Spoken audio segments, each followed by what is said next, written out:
Welcome to the Ignite Movements podcast, where we're helping leaders think beyond a one ministry mindset to a multiplication mindset.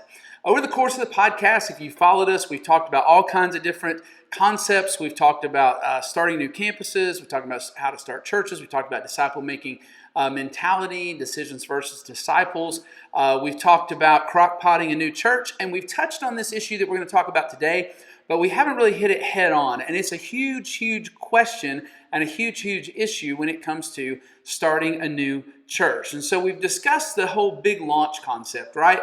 Like the concept that we're going to go out, we're going to advertise, and we're going to get the word out, and we're going to have 400 people show up, and we're going to rent the best facility we can, and just have all kinds of slick banners produced, and completely portable church is going to come in and completely redo our environment that we're renting every week, and it's going to be amazing, and we're going to do this with the 15 people that we have on our launch team, which sounds exhausting to me, but we've talked about that. We've talked about that maybe that idea is not as effective as it once was, as opposed to growing up an environment out of a disciple-making movement. And so what do you do when it comes to getting the word out about your church? Because typically in that big launch concept, it's going to be tons of mailers sent out. We're going to have radio spots. We're going to have a website that makes it look like our church is way bigger than it actually is. And so what do we do to actually get the word out about our church? And so if the idea of sending out 1 million flyers or door hangers is not as effective as it used to be, then what do we do? And so let me start out by saying that your philosophy of advertising will send a message to your congregation about who you are as a church and about what you expect and the strategy that you're pursuing. That's huge. Let me just say that again. Your philosophy of advertising will send a message to your congregation about who you are as a church and the strategy that you are pursuing. So here's what I mean by that. If you do choose the route of spending thousands of dollars on advertising when you're starting up your church, but there's very little emphasis on equipping your folks to connect with other people and invest in them personally, it is going to feel like your hope of reaching people and changing the community is in slick advertising and not personal connections. Now, I'm oversimplifying that. I realize that. But you can send that message very easily. And we're going to give some examples here in just a second. So keep in mind that you're not only sending a message to the world with your advertising, you are also sending a message to your church as well. And so we're going to come back to that. So the first thing that I just kind of want to really emphasize this is just being for your community. Being for your community when it comes to advertising. The first part of your approach should be to start making a difference in your community. And you can wear a t-shirt, a church t-shirt while you're doing it if you want to, which will somewhat get the word out about your church. Or you can start a movement in the community that will make people curious. Now, I'm going to attach to this podcast a link of a video with Jeff Henderson describing his approach because he kind of pioneered this concept of being for your community. And basically the idea is that, people sometimes are wary of churches nowadays. And even if they're out serving, like years ago, it used to be that people were a little bit wary of churches being out and asking for money and things like that. We're way past, but at the same time, they appreciated if you were out serving them. We're kind of way past that now. Like now they're wary of us all the time, right? And so sometimes not wearing a church shirt or giving out church information, but just wearing a shirt that says for JC, or like for Johnson City in our area, or for Irwin, or for Gray, or Kingsport, wearing a shirt like that and just being out and serving, or having that a sticker on the back of your car, or whatever, but just sending the message that, hey, as a person, I'm just here for you, and beginning to raise some curiosity about, wait a minute, who are you? Where did this movement come from? I'm starting to see these shirts that say for JC or for Irwin. I'm starting to see those everywhere, and people are doing things in the community. And like, where did this movement come from? Almost making people hungry to find you. And so it's a really interesting concept. I remember when our first campus was about 6 months old, a friend that we knew through my kids' school said to me, she said, hey, I saw that this really cool thing was happening in the community where somebody was out serving. And here's what she said: I knew it had to be you all. Now, keep in mind, at that point, we were one of the smallest churches in the area. Obviously, we were just starting. And yet a church that is considered very small and pretty much not a player, so to speak, in the community, people were already saying, that's got to be that church. Not because of advertising, but because we were out serving the community and caring for the community. All of our campuses started by investing in their communities before they ever held a service there. And obviously, we don't do that just for advertising purposes, right? That's not the goal.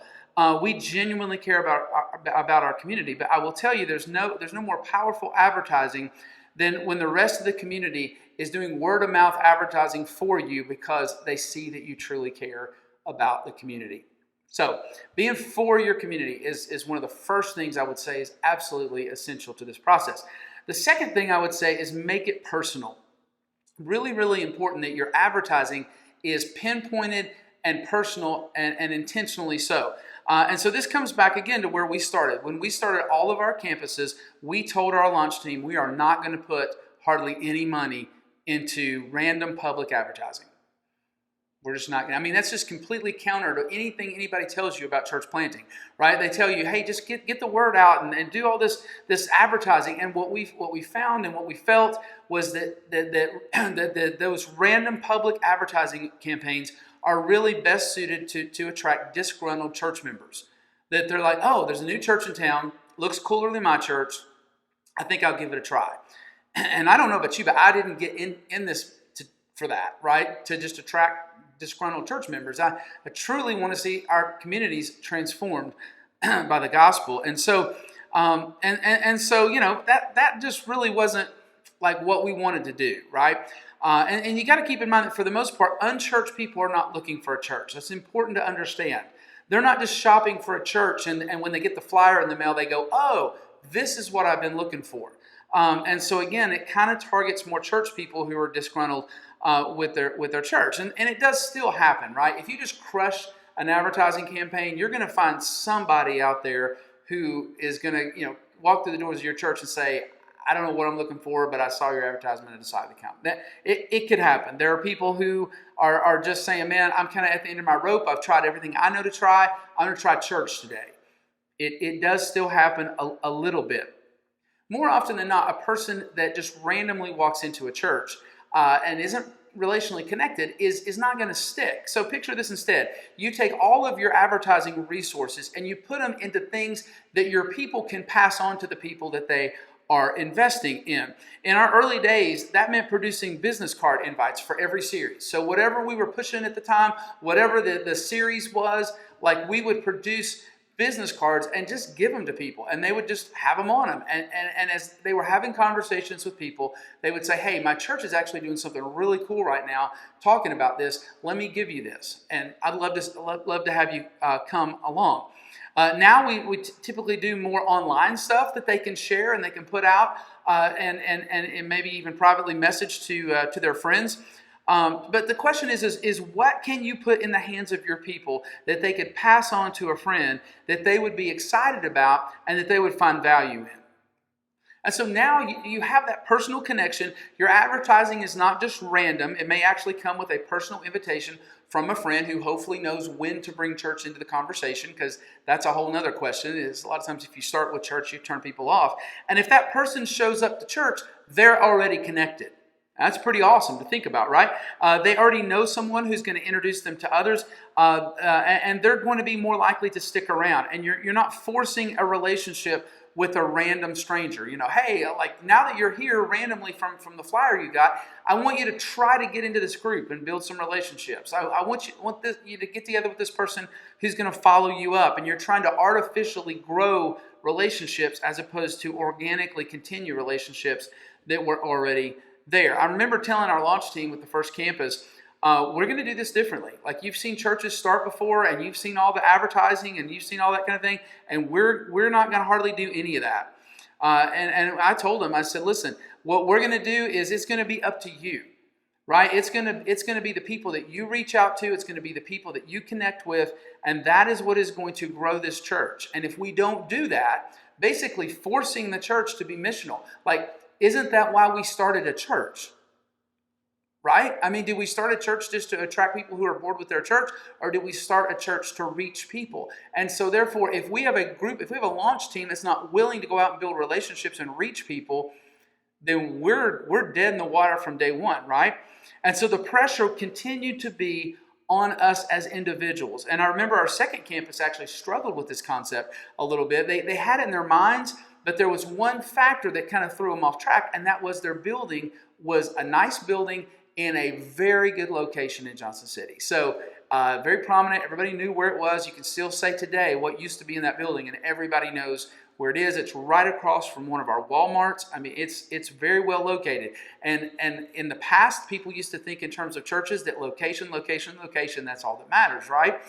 And so even though we said over and over again, it's going to be all about your personal relationships, they kind of started thinking, yeah, I understand that, but people are just going to flood to this church because of where it is. And after a couple of years, they got it, and they all of a sudden realized, no, it's on us. Like, if we're not missional, this church is not going to grow. And things really, really, really took off after that.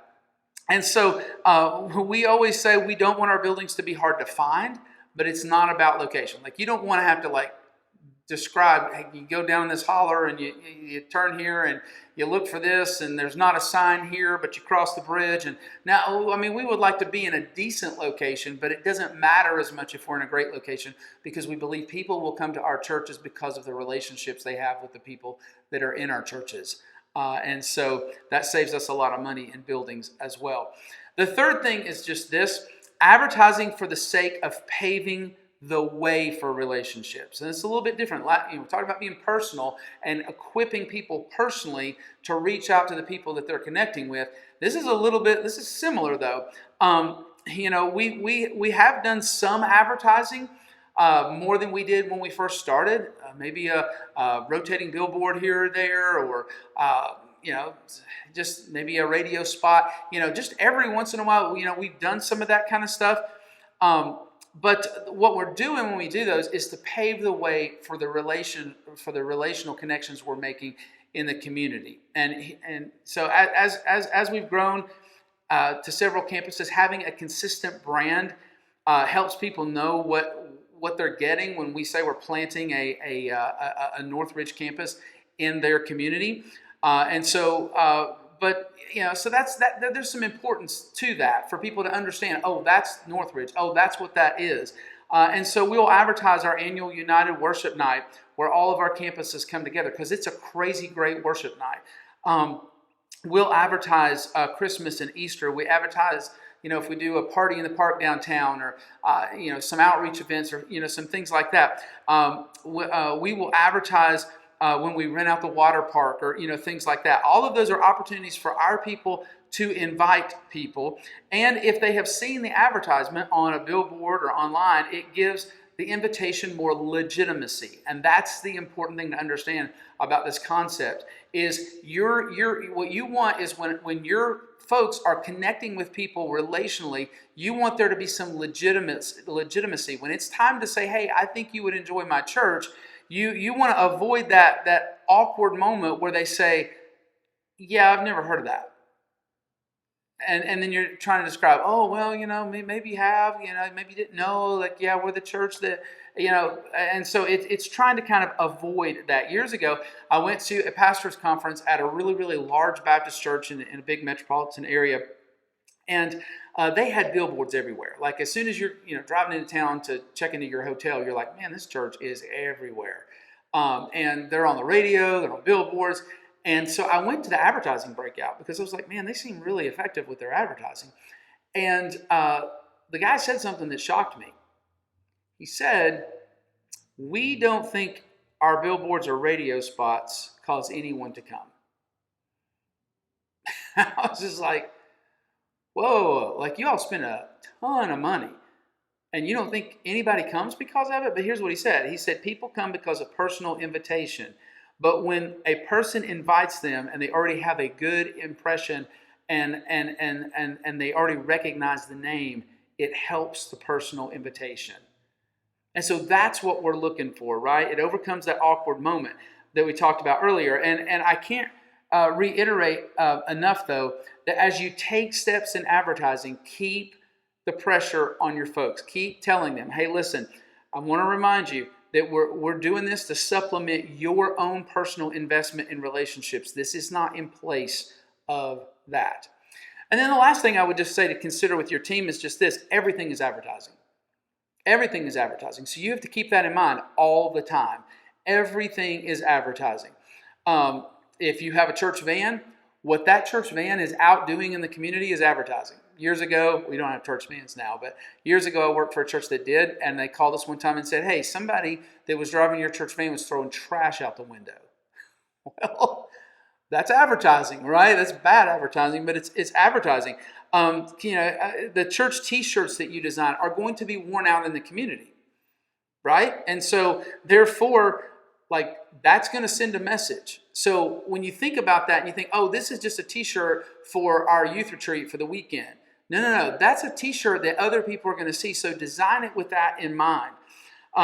The things that you post on social media are going to be seen outside your church. You may be posting something that's mostly for your members, but you have to keep in mind it's going to be seen by other people as well. If you're behind budget and you want to really reach out to your church and say, hey guys, let's step it up. Like let's get behind the kingdom work of our church and let's grow and be discipled more spiritually in this area of giving.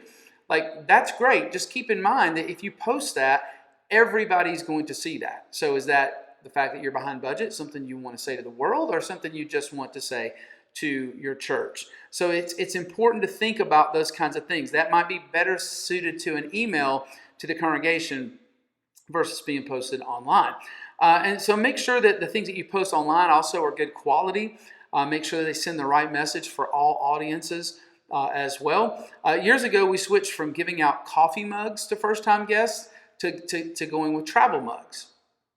Why did we do that? Like, what was the reason? Well, because people don't usually leave their house with a coffee mug. If you think about it, they don't fit in your cup holders in your car. They're short and fat, and so they don't fit in the cup holders in the car. But a travel mug does leave the house. So you give somebody a nice travel mug, and they're more likely to take that they got the first Sunday that they visited with you, and take that and go out in the community with it, and maybe have a conversation about the church that they just visited. And so it's just an opportunity. Yeah, what we mainly want to do is appreciate the guests for coming and give them something that just says thanks for coming. But at the same time, everything is advertising. So think through everything you do and the potential that it has to start more conversations. So I hope that some of these principles today have been helpful to you. Hope you'll sit down and have these conversations with your team. But what is your approach to advertising? What are the creative things that you found to make advertising personal, or to communicate to the community that you are there for them and you love them and you want to serve them? I'd love to hear your feedback on what you do or what you found to be effective. I really hope you'll take the time to watch the Jeff Henderson link in the comments as well. And I just want to say thanks for watching. If you found this content helpful, I hope you'll like, subscribe, share, maybe even comment, and let other people know. And that you'll send us any ideas that you have that you would love to hear us address on the Ignite Movements podcast. Thanks for joining us.